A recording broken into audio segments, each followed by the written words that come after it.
Assalamualaikum warahmatullahi wabarakatuh.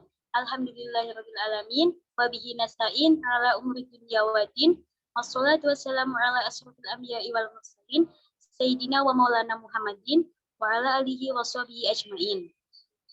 Yang terhormat Bapak Muhammad Nasruddin selaku dosen pengampu mata kuliah Ulumul Hadis dan teman-teman yang saya banggakan.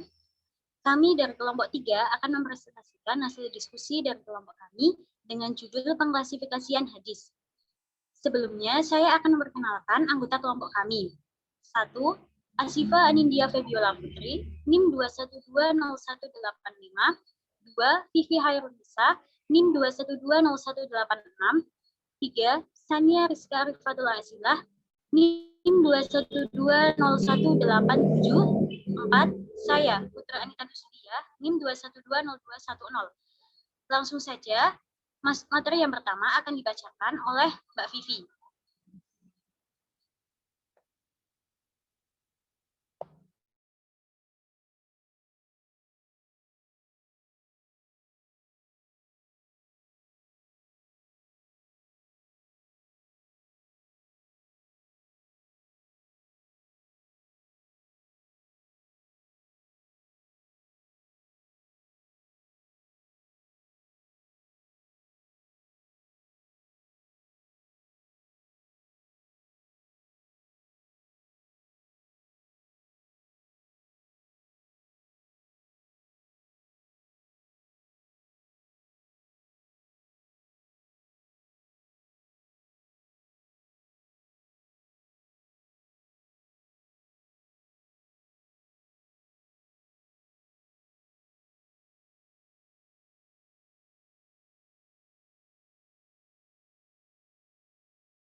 Berdasarkan bentuk asal, hadis adalah segala perkataan Nabi, perbuatan, dan hal ihwalnya.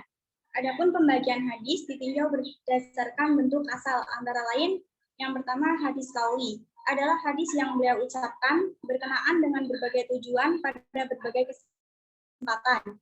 Berikut contoh hadis qauli yang artinya, tidaklah sah salat seorang yang tidak membaca Fatihah Alkitab. Yang kedua, hadis fi'li adalah perbuatan-perbuatan Nabi Muhammad SAW yang disampaikan kepada kita oleh para sahabat. Berikut contoh hadis fi'li yang artinya, hadis dari Muhammad Ibnu Munkadir, beliau berkata, saya melihat Jabir Ibnu Abdul Allah salat dengan selai kain dan ia berkata, saya melihat Rasulullah salat dengan memakai selai kain. Hadis fi'li dibagi menjadi dua, yaitu hadis fi'li yang diiringi dengan perkataan Nabi dan yang tidak diiringi dengan perkataan Nabi. Yang ketiga, hadis takriri adalah segala sesuatu yang muncul dari sementara sahabat yang diakui kebenarannya oleh Rasulullah SAW, baik berupa ucapan maupun perbuatan, dengan cara diam tanpa pengingkaran atau persetujuan dan keterus-teraan beliau menganggapnya baik bahkan menguatkannya.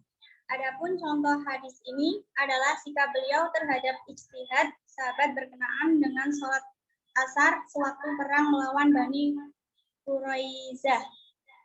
Yang keempat, hadis sifati adalah hadis yang berupa sifat atau kepribadian Nabi serta keadaan fisiknya. Hadis ini dapat dibagi menjadi dua, yaitu yang terkait dengan kepribadian Nabi dan bentuk fisik Nabi. Contoh hadis tentang fisik atau kepribadian Nabi, Anas Ibnu Malik meriwayatkan kepada kami, beliau berkata, Rasulullah SAW adalah orang yang paling baik akhlaknya. Sedangkan contoh tentang hadis sifat fisik Nabi, Rasulullah SAW adalah manusia yang sebaik-baiknya rupa dan tubuh. Keadaan fisiknya tidak tinggi dan tidak pendek.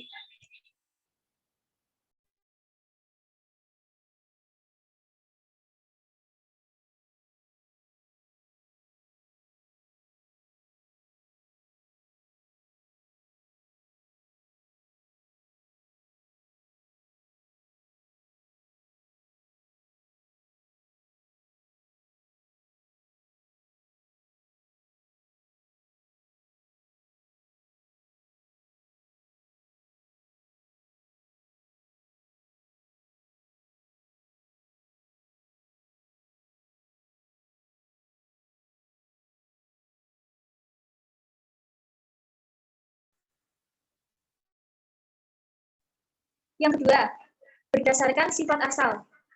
1. Hadis qudsi.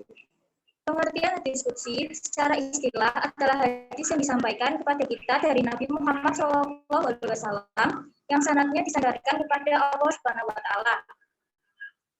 Perbedaan antara hadis qudsi dengan Al-Qur'an. 1. Al-Qur'an itu lafaz dan maknanya dari Allah, sedangkan hadis qudsi maknanya dari Allah dan redaksinya dari Nabi. 2. Membaca Al-Quran termasuk ibadah dan mendapat pahala, sedangkan hadis qudsi tidak demikian. 3. Semua lafaz Allah adalah mutawatir, terjaga dari perubahan dan pergantian karena ia mukjizat, sedangkan hadis qudsi tidak demikian. 4. Membaca Al-Quran disunatkan di dalam sholat, sedangkan hadis qudsi tidak. 5. Ada larangan menyentuh mushaf Al-Quran bagi orang yang berhadas, sedangkan hadis qudsi tidak. 2. Hadis Nabawi. Hadis Nabawi adalah apa yang dinisbahkan kepada Rasulullah dan diriwayatkan dari beliau. Jadi, hadis Nabawi adalah segala hadis Nabi yang dipahami secara umum, bukan hadis qudsi.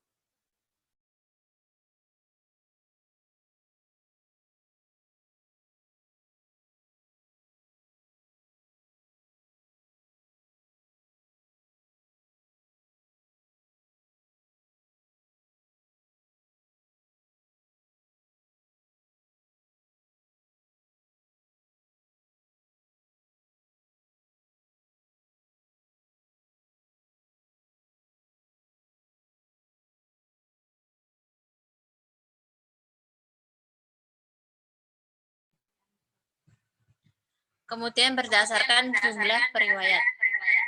Yang pertama, hadis mutawatir.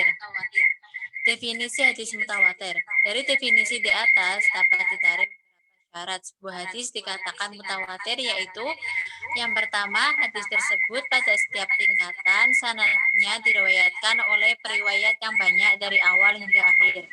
Yang kedua, hendaklah keyakinan mereka didasarkan kepada sesuatu yang dapat diterima panca indera atau hadis tersebut menyangkut dengan nabi yang bisa ditangkap secara indrawi.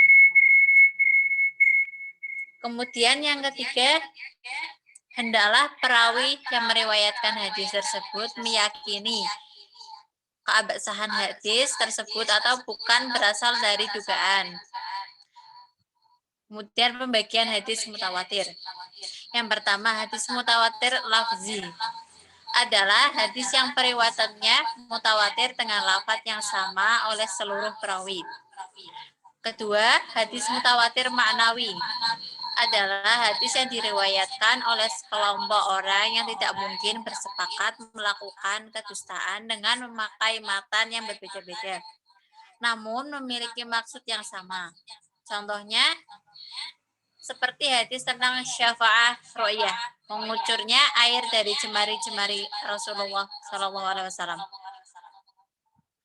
Ketiga, hadis mutawatir amali adalah sesuatu yang mudah diketahui dalam agama dan telah mutawatir antara umat Islam bahwa Nabi SAW mengerjakan dan menyuruhnya. Kemudian kualitas dan keberadaan hadis mutawatir bersifat qat'i al-subut atau yakini atau dururi, dan posisinya disejajarkan dengan wahyu wajib diamalkan. Sedangkan bagi orang yang mengingkarinya dinilai sebagai kafir. Sedangkan para ulama yang mengatakan jika hadis mutawatir itu sangat jarang atau sedikit jumlahnya adalah Ibnu Salah. Adapun yang mengatakan hadis mutawatir itu tidak ada adalah Ibnu Hibban, Al-Hazimi, dan Al-Hafiz Nasyai berpendapat seperti ini mungkin karena sangat sedikitnya hadis mutawatir ini muncul. Terkait dengan pendapat tersebut, Nuruddin Iter mengkompromikannya dengan menulis bahwa mungkin yang dimaksud sangat jarang atau sedikitnya adalah hadis mutawatir lafzi. Sedangkan yang dimaksud oleh Ibnu Hajar adalah hadis mutawatir maknawi.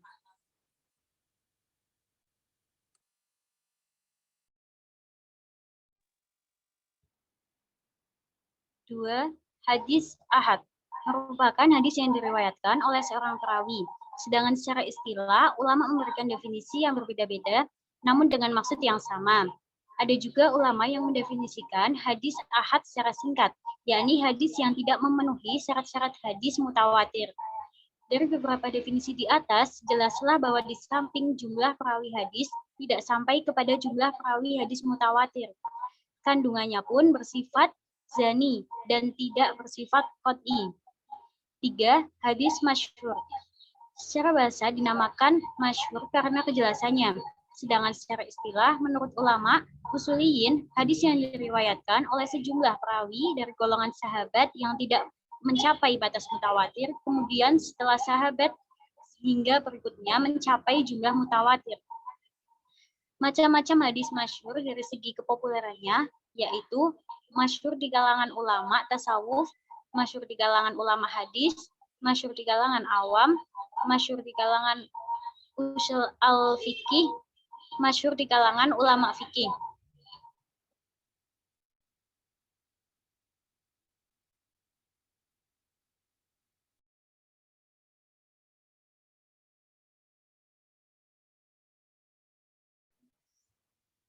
Berdasarkan kualitas. Yang pertama, hadis sahih. Secara bahasa sahih merupakan lawan dari sakit. Istilah sahih pada dasarnya dipakaikan untuk menyebutkan keadaan fisik. Definisi yang lebih ringkas dinyatakan oleh Al-Suyuti. Hadis yang bersambung sanadnya diriwayatkan oleh perawi yang diadil lagi David. Tidak syad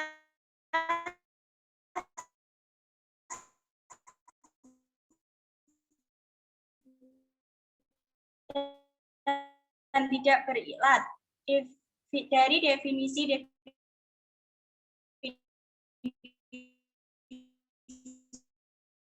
tersebut dapat disimpulkan syarat-syarat hadis sahih, yaitu ittisal al-sanad, maksudnya antara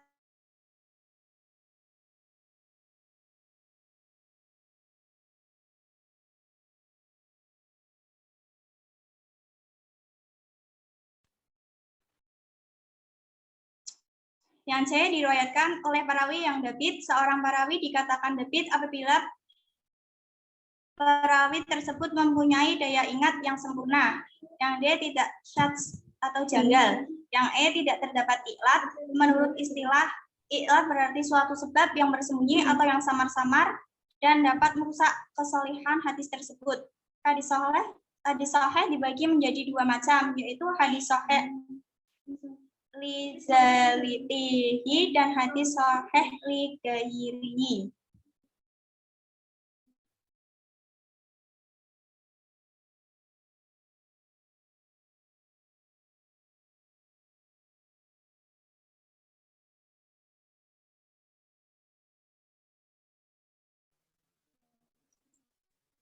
Selanjutnya yang kedua, hadis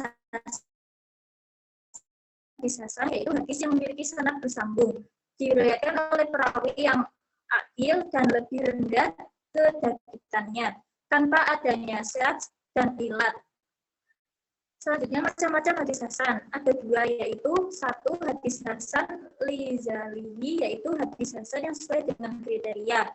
Yang kedua hadis hasan li ghairihi, yaitu hadis dhaif yang menjadi hasan dikarenakan faktor lain. 3. Hadis dhaif. Pengertiannya secara bahasa, dhaif artinya lawan dari kuat, sedangkan secara istilah yaitu hadis yang tidak memenuhi syarat-syarat maqbul atau hadis yang memenuhi syarat hadis sahih maupun hadis hasan.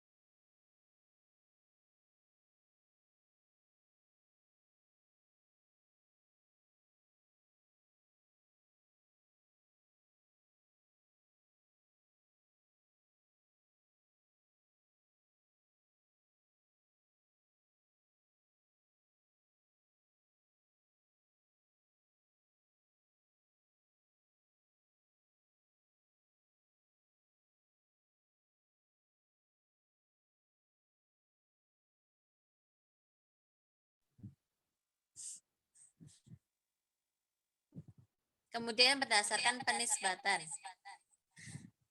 Yang pertama, hadis marfu dikarenakan penisbahannya kepada Nabi Muhammad. Kemudian hadis mauquf secara bahasa, hadis mauquf yaitu hadis yang para perawinya berhenti hanya ke ujung sanad yang tersisa. Secara istilah adalah sesuatu yang diriwayatkan dari sahabat. Maqtu yang dimaksud dengan maqtu adalah sesuatu yang diriwayatkan dari tabi'in. Ini sesuai dengan definisi yang disampaikan oleh Nuruddin itu yaitu untuk menyebutkan hadis yang terputus sanadnya.